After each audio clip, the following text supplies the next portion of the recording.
Yeah, guys were pretty good considering, the, as I say, quick turnaround. But love it.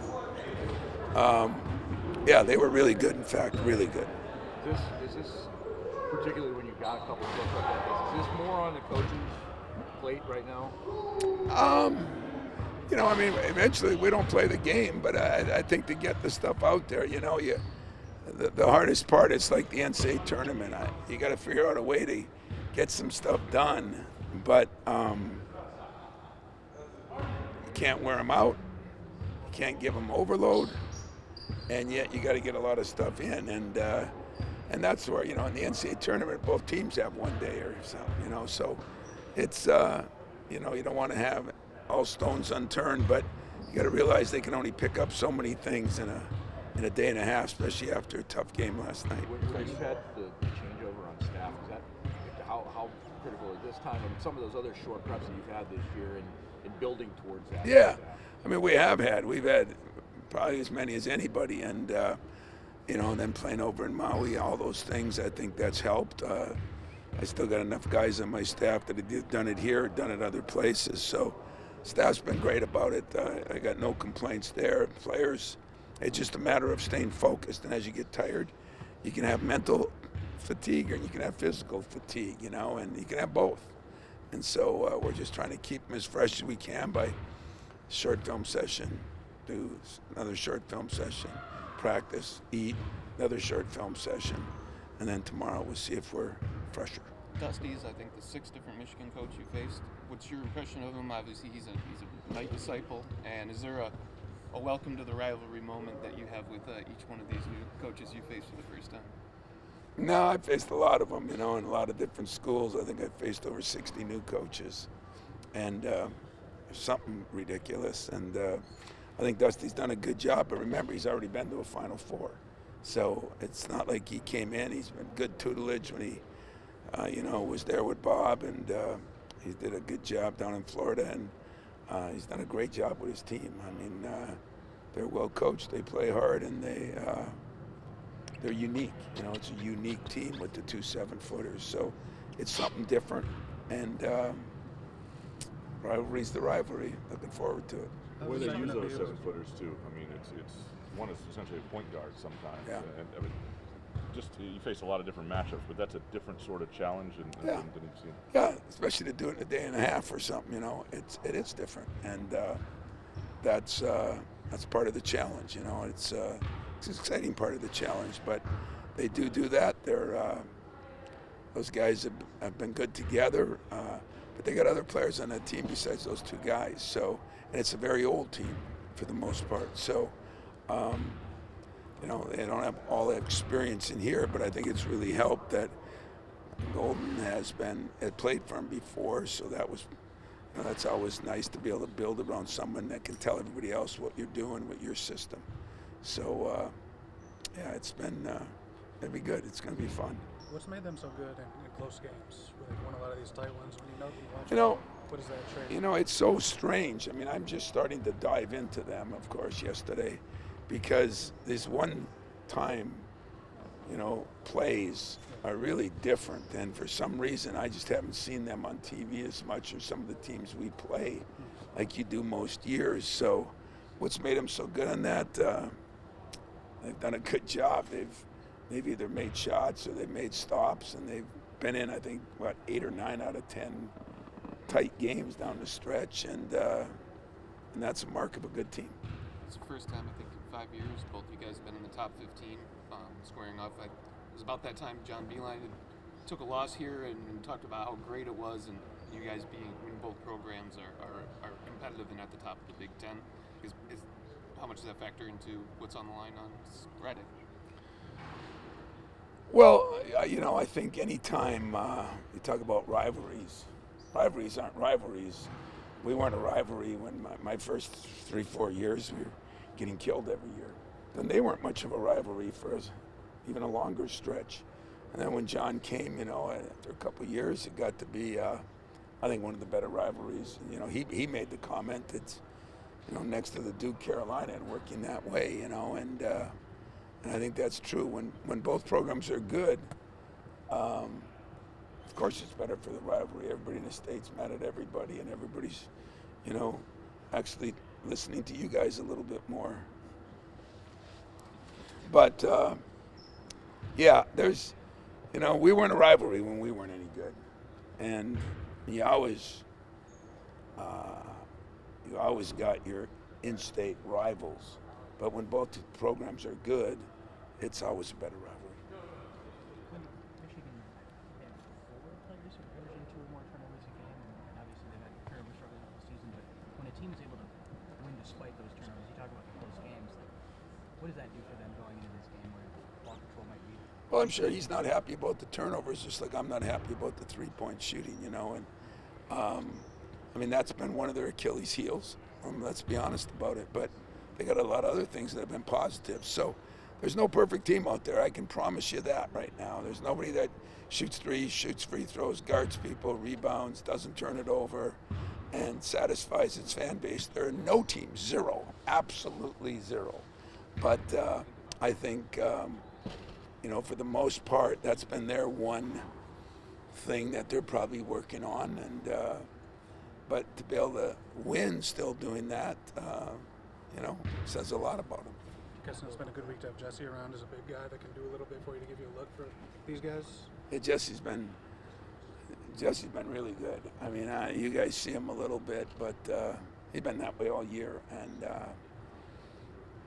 it's exciting, I think, for his future. But he does help because he can do some of the things. He can handle the ball. He can shoot the ball.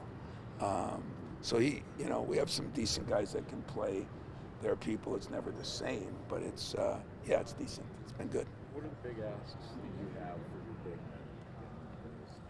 Well, they got to guard some people. They got to move their feet a little bit better because he puts the ball on the floor so well for a big guy, and we're going to have to be stronger and tougher inside. Golden is big and strong in there, and he's real big, in fact. But I think the biggest thing is whether they can move their feet and stay in front of people, and that's what we'll find out. That 4-5 ball screen kind of unique for your big defenders to filter through that, I would imagine. Yeah, that's one of the things we're working on now, that we'll work on tonight, we'll work on tomorrow, we'll work on tomorrow night. But, that's, everybody's got something unique, and that is a unique thing that you don't see many places in the country. Having Saudi around at least knows a little bit of the personnel. Know the system's different, I guess. Does that factor in at all? I'm trying to think how many people he knows. Yeah, Cheddar. And Jason Howard. I mean, that play. Two guys, right? Yeah, I didn't know. So now Saudi's useless on that, no. This is the first time playing against him. I'm just kidding, What's that yeah. like? I don't know. I mean, I know he had some good years there, and but I also know blood is here. Father played here. He grew up here. I mean, I'm sure it'll be strange seeing some of the people. When you go back there, the attendance and all the people around. But I'm sure he'll respect them, and I'm sure they'll respect him. Do you ever, with players or assistant coaches or anyone, when you're about to have a homecoming game, do you ever go through it with them a little bit just to gauge where they're at? I'm curious, just the emotion. No, I don't. I mean, I think it would be different if he played there and stuff like that, where you're really that guy. But when you've been assistant coach at a couple different schools, I don't know. I don't think so, but I never did it. So nobody. We played Northern this year. It was a homecoming, but it really wasn't the same pressure on me. How's it going for you? I mean, being this late in the season and still being in the hunt. I don't know that. Yeah, I mean, that's exciting. That's my whole goal in life when I started this job. 2-3 weeks left to go. Are you in the hunt? And if you did that, you're going to win some, you're going to lose some. But if you're not in the hunt, you have no chance. And that's the excitement of the end of the year, And we know our schedule's been brutal. We know the timing of our schedule's been brutal. But that can also make it all the sweeter if you can survive, and that's what this time of year is, and I'm looking forward to it, and I'm excited about it, and see what happens. So far, do you feel like your team is beginning to meet the challenge of that goal and increased their urgency and improved as a team to? Yeah, I really do. You know, I think the guys have been great. You know, like we had meetings today, and it's just it's hard to say what physically and mentally. You know, I'm not a guy. I'm not a brain surgeon, and I don't jump into anybody's heart. But they should have practiced pretty well today, considering. And we'll see what happens tonight and tomorrow, because we got a lot of work ahead of us. The new hires in athletics, NIL department, John Dyke played as a student manager from back in 2000. Do you have any memories of this year? Oh yeah, he was great. You know, and he's done an unbelievable job. I mean, it's a good hire for us. I'm not sure what the hire is. You know, I mean, all these things are great. You know, everybody's hiring general managers, and ours is a little different because he has a legal background, so contracts and all that. But he's done an unbelievable job with the Lions, and I'm excited. I spent some time with him the other night. But, you know, if there's no salary cap, it's a little different. Being a general manager with no salary cap, you know, what do you do? So I'm amazed everybody's. And I said, his is a little different because of the contract parts of it. But the general managers that some are talking about, I don't know what that means if there's no salary cap. And right now there's no salary cap, so, you know. Ask the baseball guys, they don't have a salary cap. You know, I think everybody has some kind of cap, but maybe they don't have any. I mean, basketball has. There's either a soft cap or hard cap. There's no hard cap, but I mean, at least even in football, you know who's up, who's contract. What's the guy going to do? Call 360 schools every year and go start calling players and figuring out who should leave, who wants to leave. And you know what? I sure as hell ain't talking about that on this week. Sure as hell. So that's cut. Everything else is good. That wasn't your fault. It's because the question you asked wasn't about my NIL, their NIL. It was about John Dykema. And John Dykema is a good friend. He's done an unbelievable job with the Lions. He's going to be great for us because he's been here. He knows that.